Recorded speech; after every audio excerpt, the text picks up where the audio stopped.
ৰাজ্যৰ চিকিৎসা সেৱাৰ ফুপলা স্বৰূপ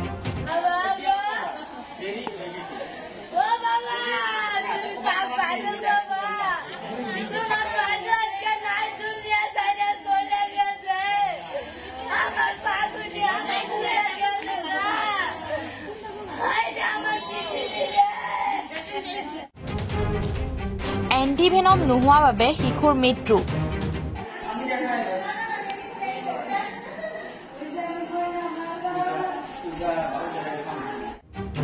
মন্দিৰা এনচি ঠুকাব ঘটনা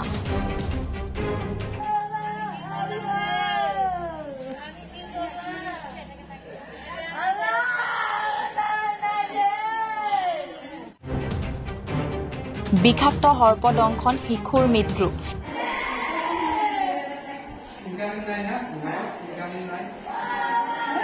মৃত শিশুগৰাকীৰ পাছানালীৰ কন্যা তাছলিমা বেগম ঘৰৰ ভিতৰত পানী খাবলৈ যাওঁতেই তাছলিমাক বিষাক্ত সৰ্পই দংশন কৰে লগে লগে হেকৰা চিকিৎসালয়ত ভৰ্তি কৰে যদিও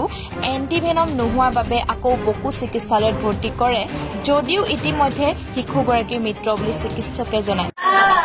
আপোনাৰ মন্দিৰ আহিছে কি নাম ছোৱালীজনী তাছমিনা খাতুন মন্দিৰ কিমান বছৰ 6 বছৰ কি হৈছিলে ই বাহিৰত খেলি আছিলে খেলি থাকোঁতে মানে পানী পিয়াহ লাগিছিলে ঘৰৰ ভিতৰত সোমাই পানী খাব গৈছিলে কিন্তু তাৰ চাং পাতাৰ চকী আছিলে আৰু চকী তলত সাপটো শুই আছিলে সাপে খুটিলে তাৰপিছত আপোনাৰ মেডিকেলত হেকৰা মেডিকেলত লৈ গ'ল তাতে আপোনাৰ ইনজেকশ্যন নাই বুলি কৈছিলে বিজ্ঞান আৰু বকলৈ আহিবৰ কাৰণে চেষ্টা কৰিলে ৰেল গেটত আপোনাৰ গেটটো পেলাই দিলে তাতে অলপ পলম হ'লে আপোনাৰ বক মেডিকেল জাষ্ট পোৱাৰ আগতে ইয়াৰ মানে ডেথ হোৱা বুলি তেখেতৰ গাৰ্জেনে জনাইছে মানে ঢলি পৰি গৈছে ইমান বৰ কথা কৈছে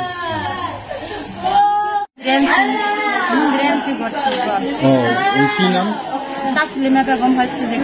মৰিছে কি বছৰে আছে 6 বছৰীয়া ছোৱালী কেনেকে হৈছে ঘটনাটো